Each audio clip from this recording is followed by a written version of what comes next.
Listen, I think we'll kick off, and anyone that joins late can just join with us. So listen, great to have everybody here for our BusConnects event, which Jared Walker and Associates and also the National Transport Authority. So just a little bit of housekeeping as usual. You would have seen that we're recording there as you're coming in.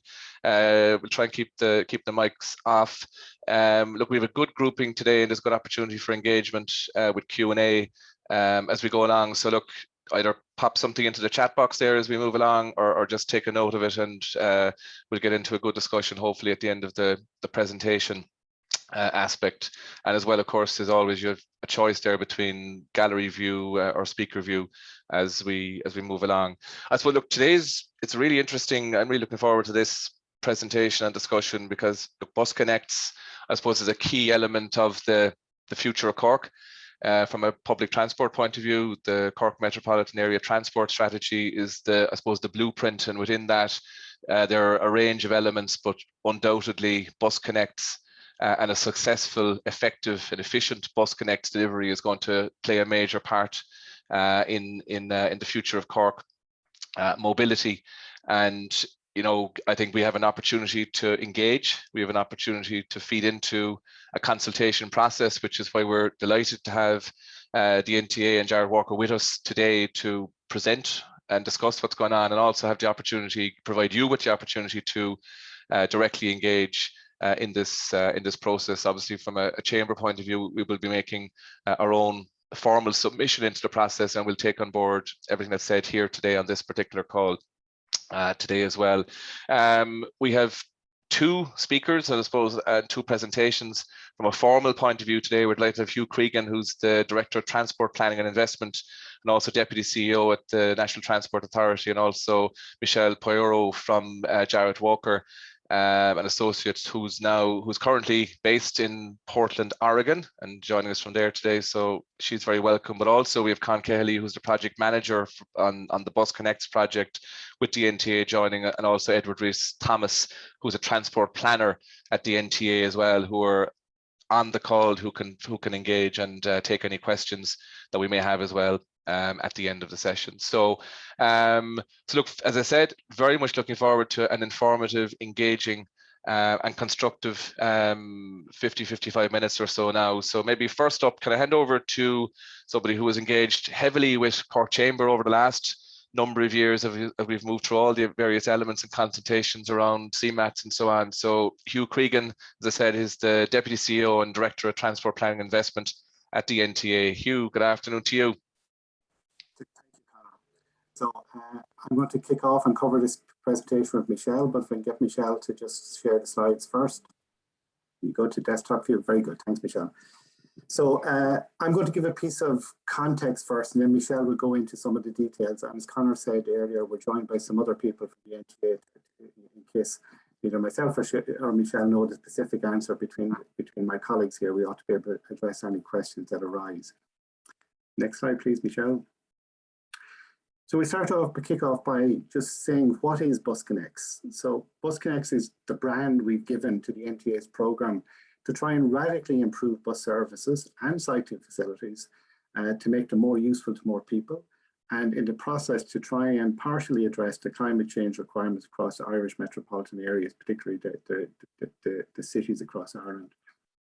And it's a key component of various government strategies, and there's just three of them listed out there. The Climate Action Plan that was published back in October, the National Development Plan up to 2030, which is equally published in October, and then the Cork Metropolitan Area Transport Strategy, which we published last year. And BusConnects Cork is a fundamental component of each of those. Next slide, Michelle. So BusConnects is actually a program of interventions in the bus system to try and address all components of the bus system with the fundamental objective, to use the phrase I said a moment ago, to make it work better for more people. So it's comprising of 9 elements. They're shown on the screen there. The one we're concerned about today is the top left, which is the complete redesign of the bus network, and we're going to go through that in detail, or a little bit of detail in the next few minutes. In parallel, and that deals with the bus services. But in parallel, we need to deal with the bus lanes or the road infrastructure. And that's why there's a parallel project on the go to develop what we euphemistically described as next generation bus corridors with safe cycling facilities. Essentially, this is to put in bus lanes and bus priorities on some of the key routes across Cork, along with cycling facilities. And the objective is to try and remove the bus from traffic congestion as far as possible and make it punctual and reliable, which is a fundamental requirement of a good transport system. But in parallel with all those things, we also want to address other components. So the ticketing system on buses, we want to replace that and make it much more modern. It'll accept debit and credit cards. And you don't even need to have a leap card or anything like that to use the buses. We need to simplify the fare structure and make it more convenient for people to transfer between rail and bus or between bus services, and in the future between Lewis and bus. So some changes to the fare structure to be implemented as part of this. We do want to move to a cashless payment system. Ireland Inc. as a nation is effectively, since COVID started, embracing card payment for almost everything. And moving to cashless has security benefits for bus drivers, and it also has time benefits in terms of not having to deal with cash upon entry into the bus. So we want to move to a cashless payment system over the next couple of years. We do want to develop park and ride facilities to complement the revised bus system. A new bus livery, which you can see in the screen there, yellow on the front of it, in order to make it stand out for the visually impaired. Better information at bus stops and more bus shelters. And then most fundamentally, to transition the bus system in Cork to, I use the word there, low emission vehicles, but actually to zero emission vehicles. So over the next decade, starting next year, we are only purchasing electric buses for urban areas, and we start deploying electric double-deck buses towards the end of next year, running every year thereafter until we transition out the current diesel fleet. So that transition is underway and starting. Next slide, please, Michelle.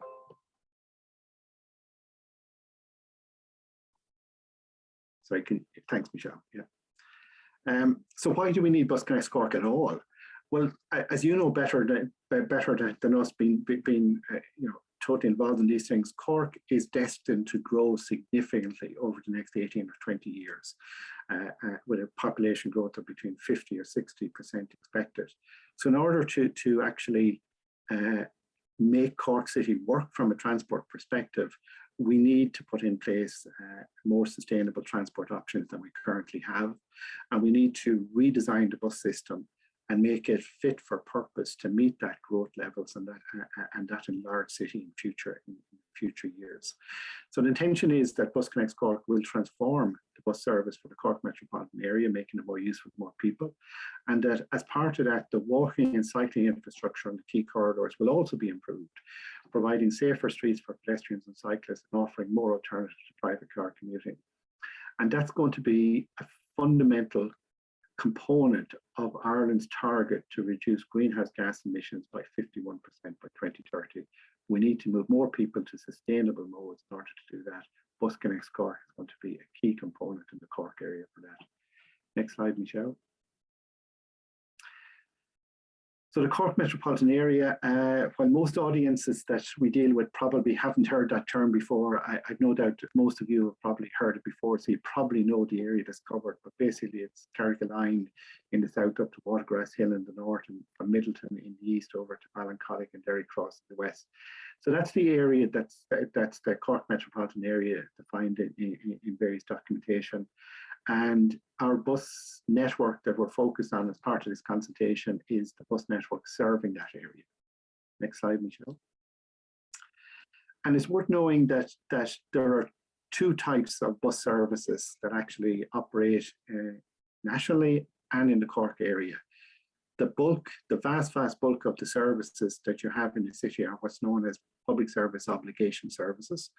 And in this case, we have a contract with Bus Éireann whereby they provide those services and we pay them a fee for that provision.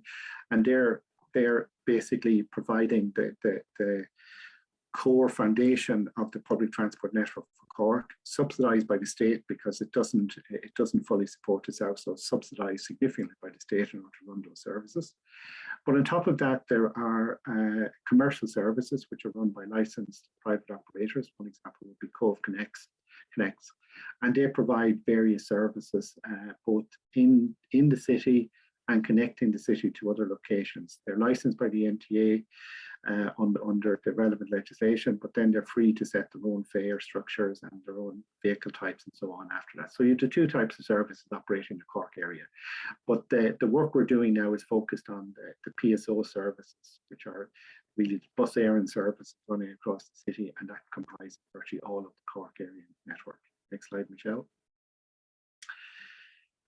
And in terms of redesigning the network, we're actually at phase 2 now. Phase 1 was undertaken earlier this year around July, when Michelle and her colleagues prepared a report on the type of choices that are facing the bus network in Cork in terms of how it might be changed, amended and improved. And we put those choices out to public consultation in July of last year. And I think we received around 1,200 submissions as part of that process. And Michelle will explain a bit more about what the feedback was, but that feedback was then used to inform the draft new network design that it's now at public consultation. So that's phase 2, where that redesign has been undertaken, and we now are out with that draft. And it's worth just emphasizing the word draft. As we've said to all audience, I think we've spoken to, we haven't gone out there with a final network saying this is it, and we just want you to say you're okay with it. We actually know there's probably small issues around the place that we need to address, so we are looking for feedback and no doubt to be some revision. So it's a draft network, and we're looking for people's views, good and bad, and what changes we might need to make in the finalization of the network.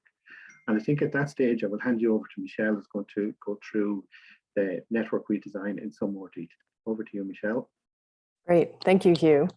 Can I be heard all right? Yes, you can. Yeah, great.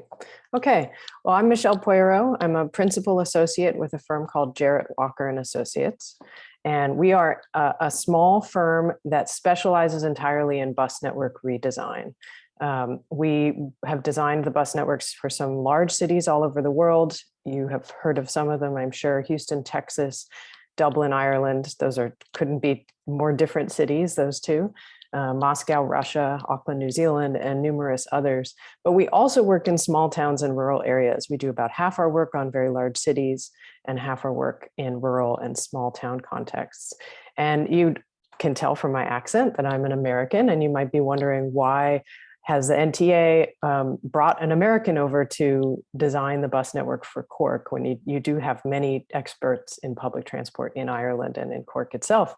And the reason is that bus network redesigns are quite a rare thing. They're only done about once a generation in most cities, complete bus network redesigns. And as you probably know from business experience, if you're going to do something that is done very rarely, you typically have to get a specialist, and sometimes you have to get a specialist from far away. And so that is why we, a small American firm, do these bus network redesigns all over the world, because it's just our specialty, and it's a rare thing that most cities do only once every 30, 40, even 50 years sometimes.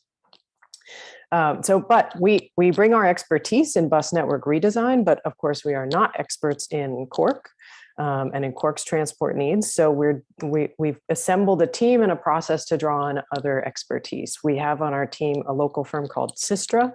Sistra is an Irish firm, and you may recognize their name because they were instrumental in work on the Cork Metropolitan Area Transport Strategy, the CMATS, which I'm sure you were involved in.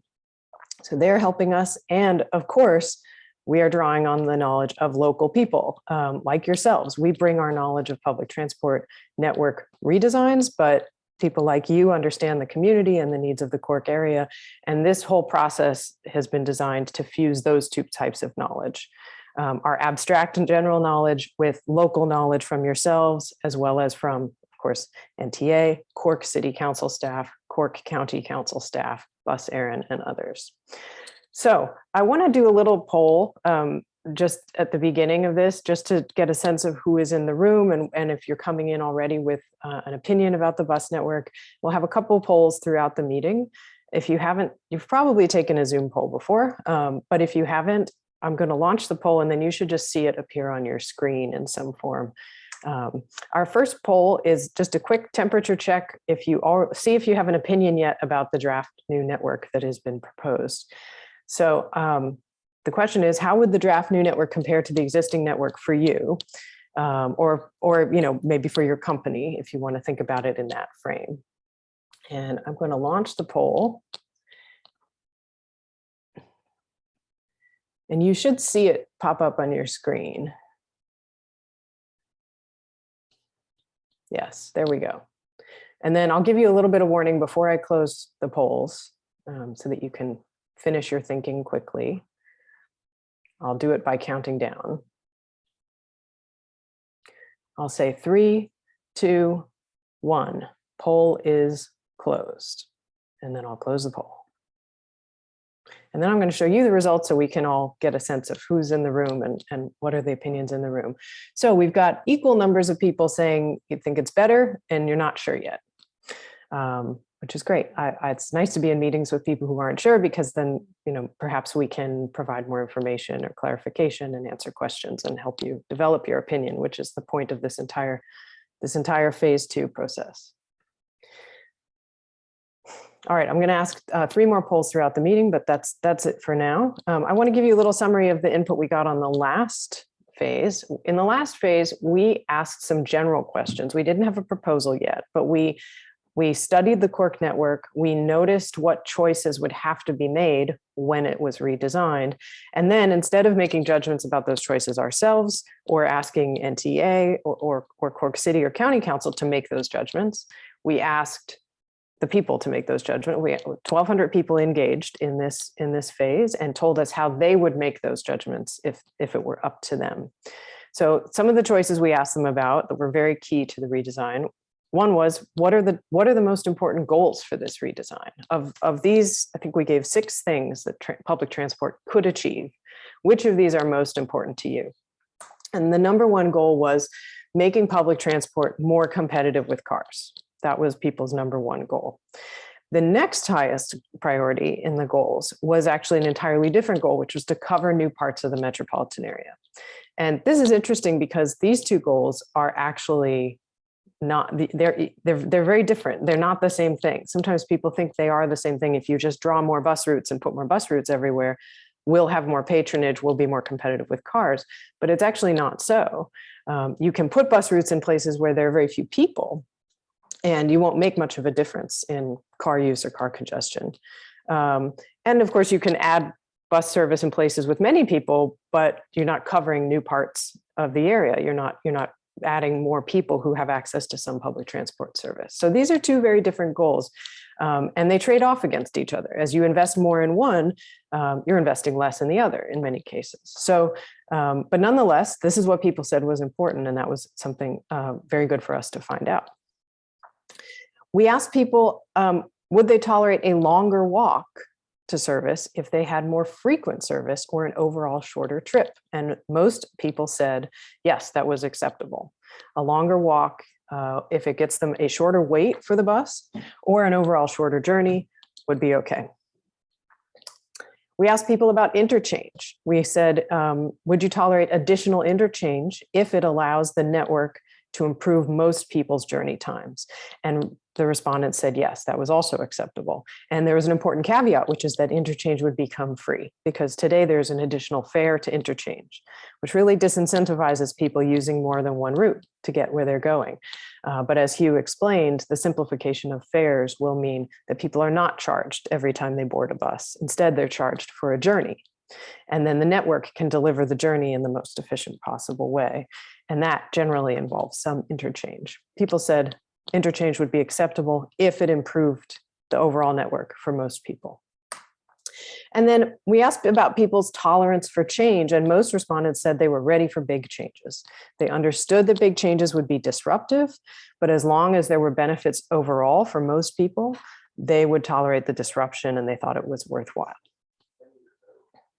I want to ask you another little poll now, just to get a sense of who is here.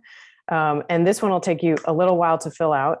I'd like to know the geography of people in the room. So this is a question about where either your business or your organization, or perhaps you represent multiple businesses, where they are geographically. And apologies for having to only offer 10 locations. Zoom only allows 10 choices in a poll. So we had to collapse the many different places in the Cork metropolitan area into just 10. But please select, you should be able to select as many as you want. If you represent all of the businesses in the Cork metropolitan area, I suppose you have to click on 1 through 9, all of them. But just let us know where your businesses or business are located.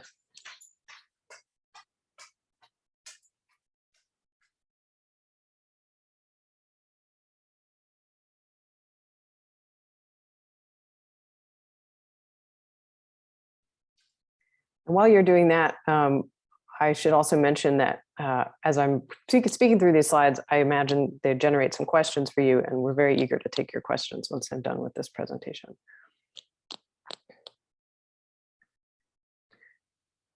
All right, well, hopefully that's enough time for anyone who had to click 1 through 9 to click 1 through 9. I'm going to close the poll in 3, 2, 1. Poll is closed.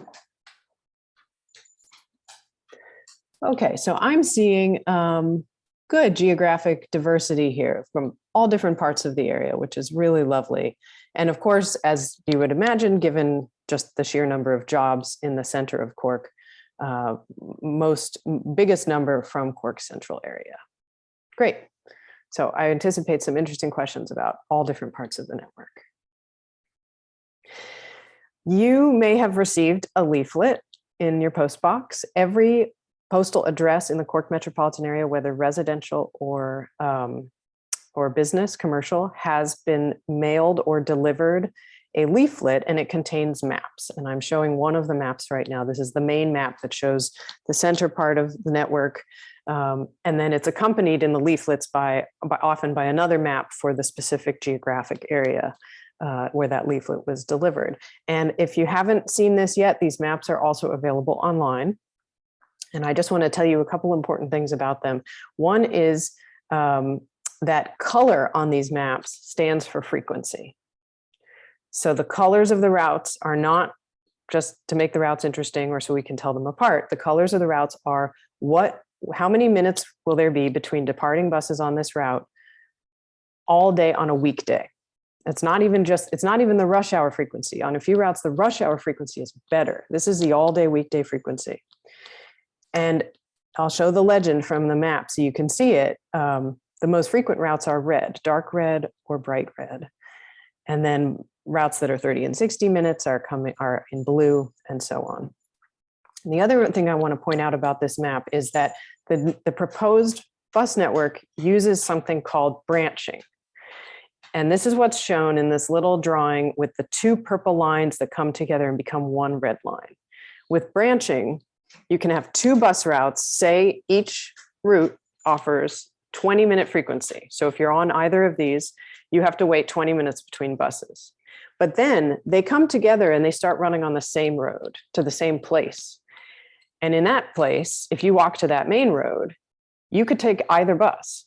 And that means you actually have a bus coming every 10 minutes because those 2 routes are scheduled so that the buses alternate. Every 10 minutes, one or the other is coming along. And this allows us to provide greater frequency in some denser areas while still having routes that then split off and cover more places. And you'll see this, for example, on the maps in Carrigaline. Carrigaline today has a 15-minute frequency from Carrigaline to Cork City Centre. In the proposed new network, it would have a 10-minute frequency, so an improvement. It is this dark red line you see in Carrigaline Centre, but those buses, they actually take different paths to get to Cork City Centre. And so on the different paths, the line is purple. On the main path, it's red. But basically, somebody going from Carrigaline to Cork City Centre or Carrigaline to Douglas, for that matter, has a departure every 10 minutes. And you'll see this elsewhere on the map, this branching arrangement. It's called trunk and branch. And that's what those colors mean. And that's what it means where they come together. No interchange is necessary where those branches come together into a trunk. The branches just continue on into a trunk, just like a tree. Again, these maps can be downloaded online. So if you haven't received one on paper and you'd like to look at them right away, go to busconnects.ie/busconnects-Cork and you will find them there quite prominently at the top of the page. You can also look at an online map if that's more your style. And the online map allows you to zoom in very closely, which you might like. The online map is also linked from the project website. And I may even pull it up later in this meeting to aid us in answering questions if a question is very geographic in nature. Let me talk about a couple of benefits of the draft new network. Why is it worth proposing? Why is it worth disrupting people's habits? And people have built habits, and in some cases they've even built lives around the existing network. Why propose to disrupt that? Because it will require a transition, and it will require people to make changes and adjust. And the answer is, by changing the whole network, it's possible to really improve conditions for large numbers of people, including many people who don't yet ride transport today, who may not even think of themselves as caring about the bus system, but they will discover in the coming years that it works for them. That's the reason to make such a big change. It's these large benefits. One of the benefits relates to the second priority that we heard from people in the last phase of consultation, and that is covering new areas. Regardless of how many people are in those areas or even the needs of the people there are places that are simply not on the public transport network, and there should be some kind of service to those places. And these are the areas that would be newly covered by the draft new network. These are developed areas that don't currently have PSO services that would have new PSO services. They are the places on this map highlighted in yellow. And I know you can't read this map, neither can I at this scale, but it's just a visual aid to show you the new coverage areas. We have yellow highlighting in Cove, where there would be a new public local route. Crucially, I'm sure for the chamber and others paying attention to business development, a new public route on Little Island, new public route up as far as Sarsfield Court, and Old Ewell Road in Cary Pike, some new coverage in Ballincollig, as well as on Donnybrook Hill Road, a little bit in the south parts of Cork City, and in southern Carrigaline, where there's some new residential development and a little bit of new coverage in Ringaskiddy. So that's all new places newly included in the public transport network. The other type of benefit, though, right, where the other goal that people said was their very top priority was competing with cars. And one of the best ways you compete with cars is that you provide very useful service where you have large numbers of people who can use it. And very useful service is almost always frequent service, frequent all-day service. This draft new network would substantially increase how many people live near frequent service. Among all residents, 34% would be within a 5-minute walk of frequent service. And that's just a 5-minute walk. Many people are willing to walk more than 5 minutes, especially if they know they're going to get to a bus stop and a bus will be coming soon. But even within that short walk, 34% more will be near frequent service. Among retired residents, it's about the same, 33% more. Among households without cars, it's 40% more. And among unemployed residents, it's 56% more. And this is accomplished not just by putting out frequent service, drawing routes that are frequent, but specifically drawing them in places that are dense with residents. Because then, for every kilometer you drive a bus, you're passing very large numbers of people. And that's the most efficient way to get frequent service close to many, many people. The other way to measure potential competition with cars is to measure access. The access is how network design contributes to reducing vehicle travel. There are other ways you can reduce vehicle travel through public transport. You can lower public transport fares. You can raise the costs of driving through the price of fuel or parking or so on.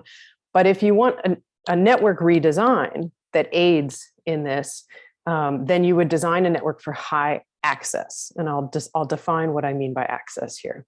Imagine a person, and she is in a metropolitan area that is full of potential destinations that she might want to get to.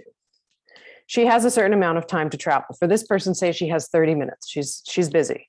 She can't spend that much time of her day traveling. In 30 minutes on the public transport network, there's a certain area that she can reach. Her access to destinations is the number of destinations in that area. So from every point in the Cork metropolitan area, we can map out the access shape. How far could someone get in 30 minutes from this point? And then we can actually count up how much stuff is in that area, how many jobs, how many schools. with the right data sets, it's even possible to count things like grocery stores or health clinics. We've focused on jobs and schools in this study. So that is what we would describe as access for a certain person in a certain place. We can then do this analysis for all the people across the entire metropolitan area. And we've done that, and I'll share those results with you in a moment. I want to make sure that we're very clear about what makes up the journey time that gives us this gray blob that I'm showing. She can get that far in 30 minutes, but how is she spending her 30 minutes? It's walking time, walking to the first bus stop, waiting time, waiting to use the bus, and then the actual travel time, the journey time sitting in the bus as it's going down the road. And BusConnects Cork is going to improve travel time by making the bus services faster and more direct. So that will help to expand people's access. It will make this gray blob get bigger because once they're in the bus, they can get farther within whatever they think is a reasonable amount of time. The waiting time, that is what's improved by frequency.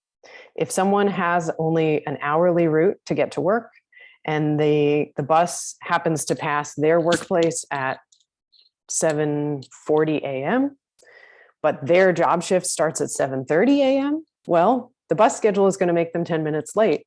And so what they probably have to do is arrive 50 minutes early. I'm sure some of you have experience with employees who have to arrive at work too early because they use an infrequent bus and they have to arrive when the bus arrives rather than be late. That is really important waiting time to account for.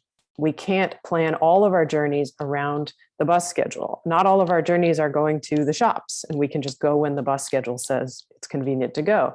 Going to work, going to school, we have to go when the bus schedule offers us a trip, and that often forces a lot of waiting time. Better frequencies reduce that waiting time, and they make this blob bigger, and that allows people to get to more destinations. So why does access matter? Well, access describes how many opportunities and services are within a reasonable travel time of a certain person in a certain place.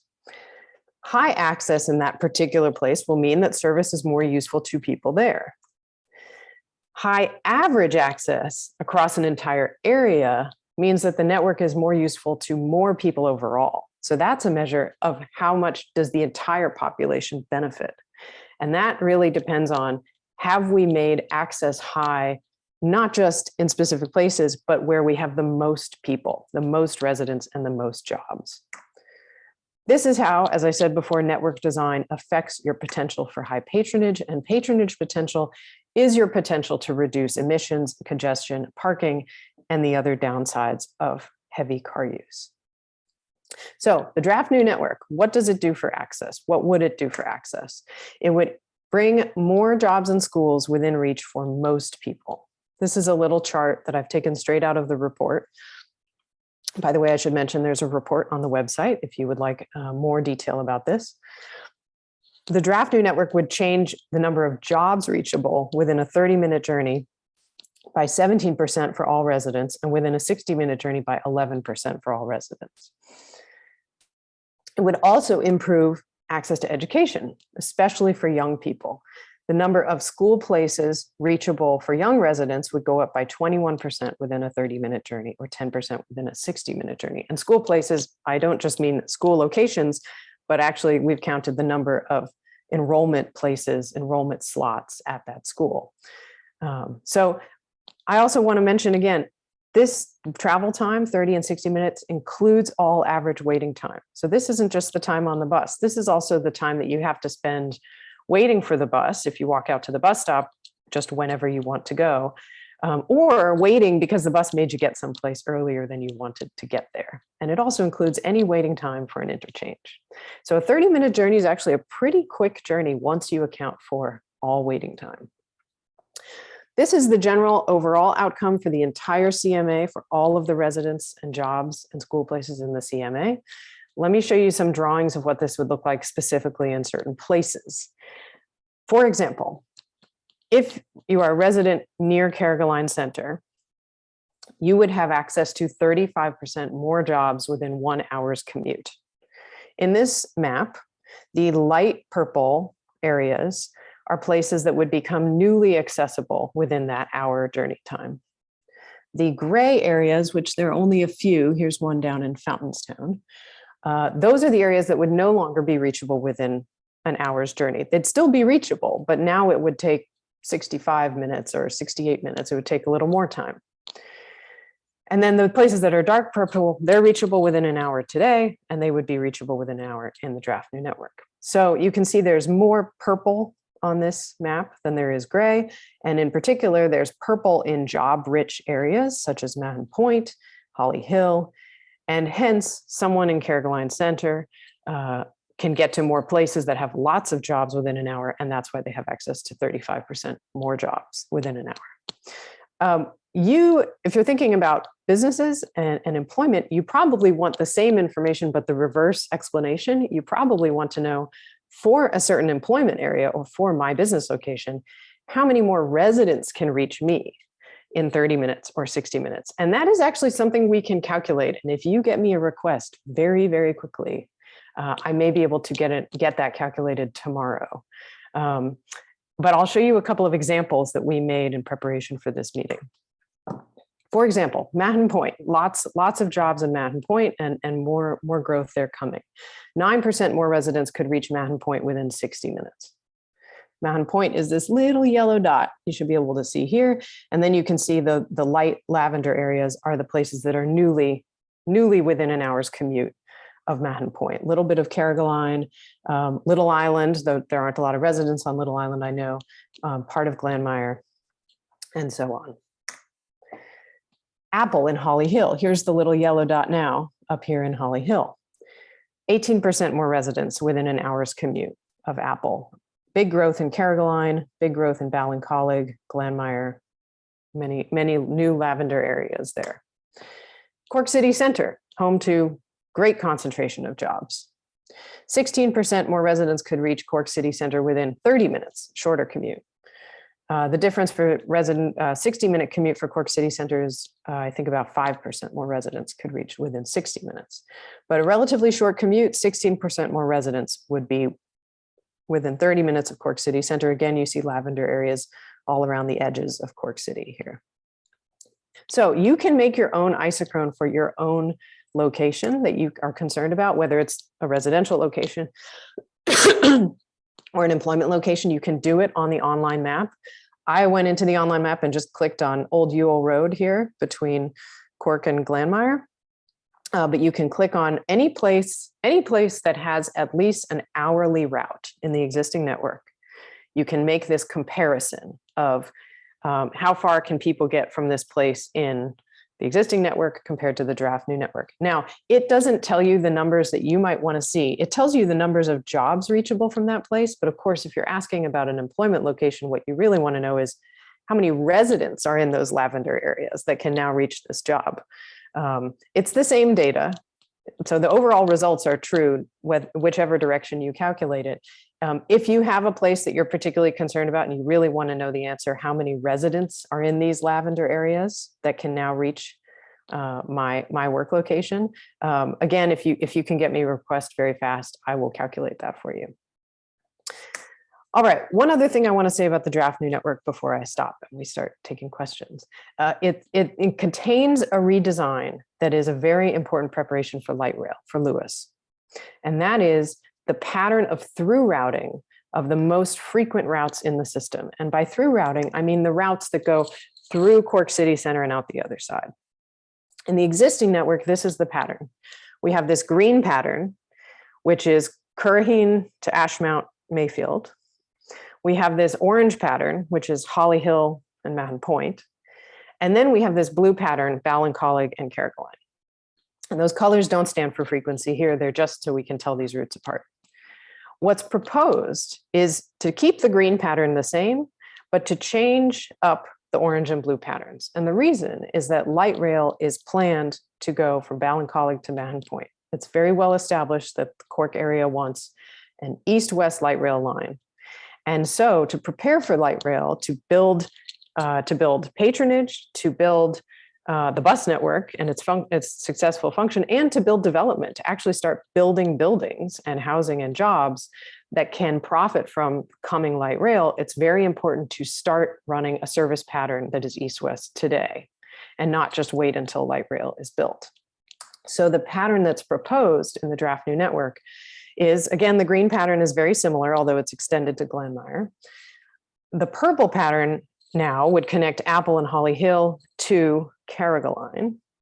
And then the red pattern is Ballincollig to Mahon Point. That red pattern approximates the future Lewis. This is exactly the type of disruption that we asked people about in phase 1, because there are people who really enjoy the through route that currently exists between Ballincollig and Carrigaline and depend on it.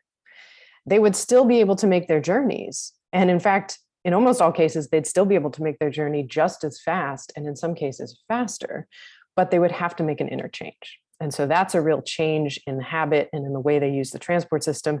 And they have understandable concerns about, when I interchange, will there be a seat for me on my next bus? Will my next bus be on time? Will I have good information about when the bus is coming, and so on?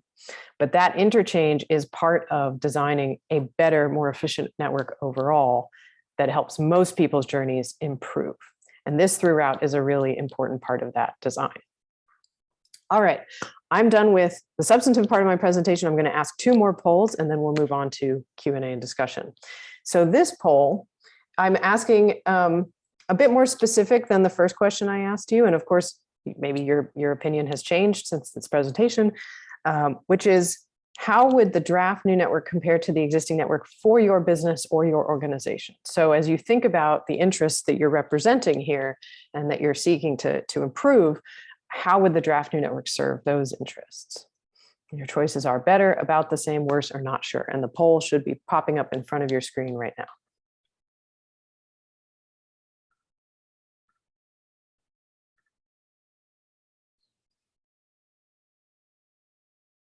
Uh-oh, I'm not getting any answers. It's Michelle, it's not allowing me here on my poll to submit, so maybe bring that up again. Let me try it again. Well, first I have to share the non-existent results, and then I will try again.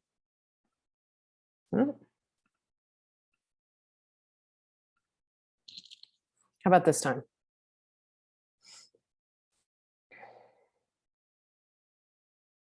It's showing a polling non-starter in error. Oh, that's an error message I've never even heard of before. Well, let me try the next poll. And if they both don't work, I think we'll just people can tell us what they think verbally. The next poll is a similar question, but it's not just for your business or organization, it's for the Cork area overall. So when you think about all the people and all the jobs in the Cork area, would the draft new network be better, about the same, worse, or you're not sure? It's okay to be not sure.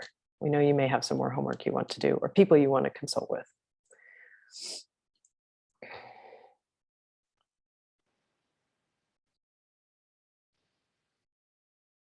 All right, I do see some answers coming in. Excellent. I'll go back to the other one and see if I can get it to work now.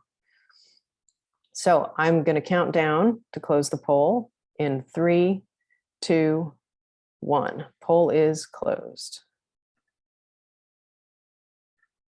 And everyone who took the poll, 12 of you took the poll and said, yes, this would be better for the Cork area overall. I would really love to know what you think about your own particular business or organization's situation, because probably a few of you have some specific questions or concerns, even if you like the poll overall. Let me try again, see if we can get this other poll to work, which was, how would it compare for your business or organization? Okay, now it's working. Excellent. And I'll close it in 3, 2, 1. Poll is closed. Okay, so more mixed results. Most of you said better, but some people about the same or worse, or you're not sure.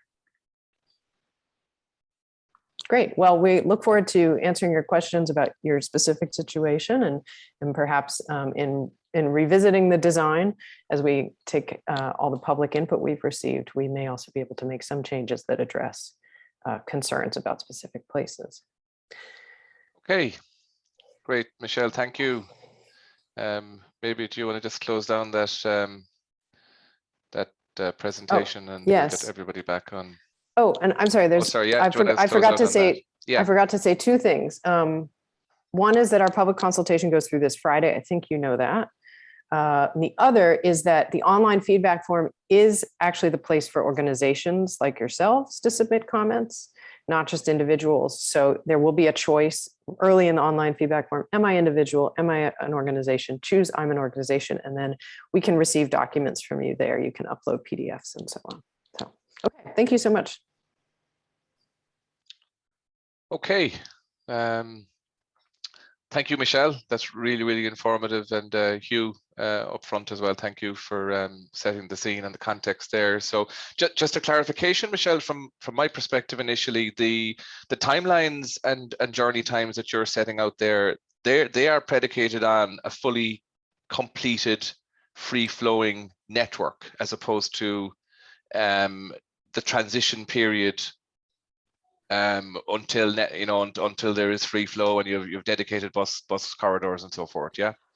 They are predicated on a full network of these routes at these frequencies that we've designed.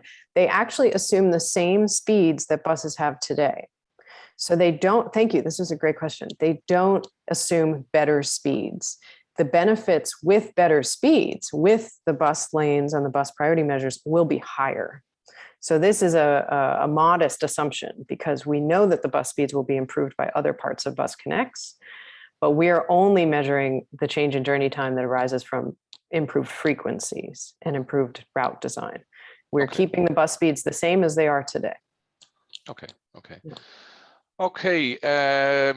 Does anybody want to just put their hand up there and unmute and just throw a question in there? Brian. Yes, hi Michelle. Hi Hugh. I just had one question from the point of view of, I suppose, I live in Ballincollig and commute to the city centre. At present, there are a number of buses maybe in the morning that travel rather than through Model Farm Road, they travel via Carrigrahan Strait, and so it's a much more direct route. And I know that there are a number of people who seek out that bus route in particular rather than going through Model Farm Road, for, I suppose, because it's shorter. The new plan doesn't seem to have that, does it, as far as I could see? And I'm just wondering, is that to be omitted, or is that has that been, I suppose, omitted in order to keep the frequency up on Model Farm Road maybe, and to pick up more commuters? I just wonder whether some of those buses are full by the time they get to the eastern end of Ballincollig anyway, and maybe there's the potential from that point of view, you know. Are you with to take that, Michelle? I'm happy for you to take it, Hugh. Okay. Well, at the moment, I think it's intended to run all the buses along Model Farm Road at a higher frequency. And the intention is the parallel project that we're developing will put improved bus priority along Model Farm Road. It'll take us a few years, undoubtedly, to do that, and undoubtedly there'll be plenty of opposition to it, I'm sure, when we go forward with proposals. But ultimately, where we need to be is that we have that the bus service along Model Farm Road is fast, is reliable, is punctual, and then it makes sense to keep all of the bus services on it. If in the intervening period we need to run a couple of additional peak hour services along the other route, we can look at that and do what it needs to be. But ultimately, we'd like to just focus on the corridor, which is where the Lewis is going to be in the future, build up its usefulness and patronage, and pave the way for Lewis coming there in the future. Okay, thank you, Hugh. And the only thing I can add to that is that the Cork City Council made clear in their work with us that the growth that they have planned and anticipate is concentrated around Model Farm Road more than Carrigrahan. So, which of course relates to where Lewis is planned. So that is the route that will serve the most people once it, as Hugh says, is fast and reliable.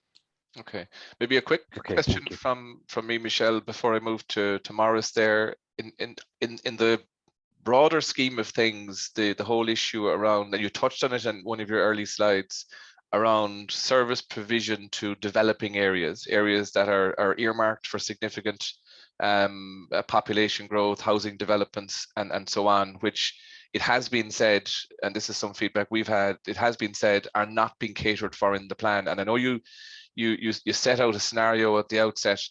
I wasn't fully clear on the point being made in that scenario, other than you have the opportunity to provide additional stronger services for those areas that already have that population density.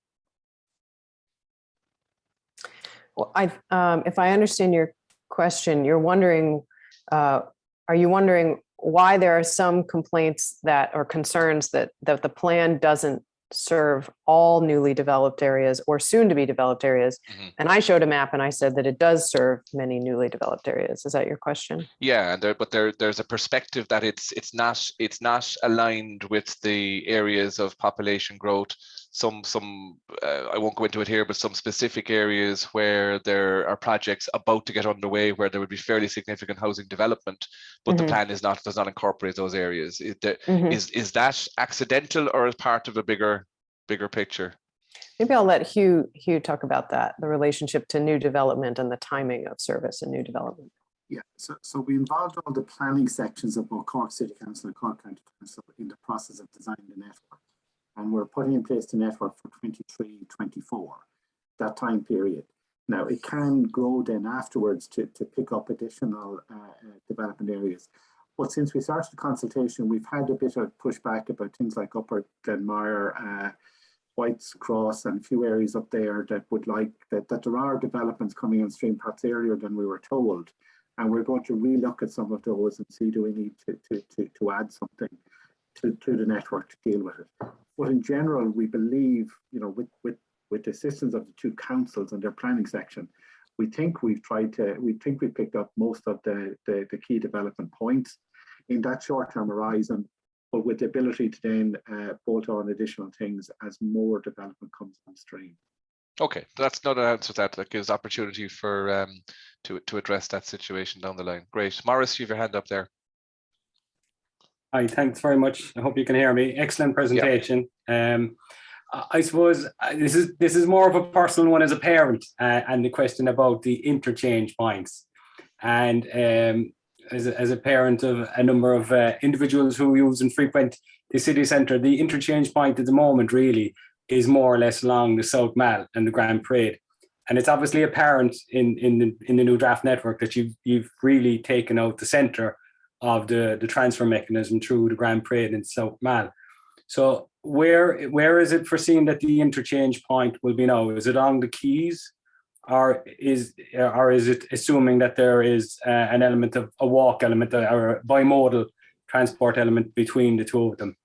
I suppose, like, again, I wouldn't be too keen on my children hanging out around the quays, transferring from one bus to the other. It's obviously much more pleasant atmosphere for them to be on this, and safer to be on the South Mall and the Grand Parade. But I suppose it's quite noticeable that the centre element has been taken out there. And while I appreciate that you want to try and actually generate a future demand by going east-west, I suppose it's just that element I'm kind of concerned about. Okay. Mm-hmm. Yeah, that's a great question. So in designing for interchange in the center, we actually want to minimize people's walking distance to interchange. If you can ask people to walk a bit to reach their first bus stop, and if you can ask them to walk a bit to reach their destination, you can design a more frequent and efficient network. But it's generally not a good idea to ask people to walk very much to interchange. You really want to make interchange as easy as possible, which includes not charging another fare for it, includes giving them a good place to wait, nice shelters from the rain, and good information about how to make the interchange and when their next bus is coming. So that does include a short walk, which isn't to say that some interchanges in the center won't now include a walk that didn't before, but the priority is for most people to not have a walk to interchange. The reason that you don't see any buses on South Mall, there are a couple of reasons for that. One is just in terms of the design of the bus network. Right now, buses going through the center, some of them go on St. Pat's and Merchants Quay, some of them go on South Mall, and then some of them go north-south through a combination of streets. Some of them will be on, we've proposed on McCurtain. There are just a few on McCurtain today. And then many of them have to go over to Kent Station, which is a bit out of the way from the rest of the things in the center. Having the buses on so many different streets through the center actually reduces the number of interchanges that are relatively easy. I mean, people make trips with an easy interchange today, like it sounds like your children do. But there are many interchanges that would require a bit of a walk because the buses don't all come together. So our intention is to design the network so that the interchanges are easy. Most all routes cross each other at some point. So an interchange can just be made at that junction. And that is served by being on fewer streets in the city center. I'm not sure we've gotten it just right, and we'll be revisiting it, before finalizing this plan. So, it's good to hear if you want to submit a comment as an individual and just describe this is the journey I'm concerned about and describe it for us. That's very helpful.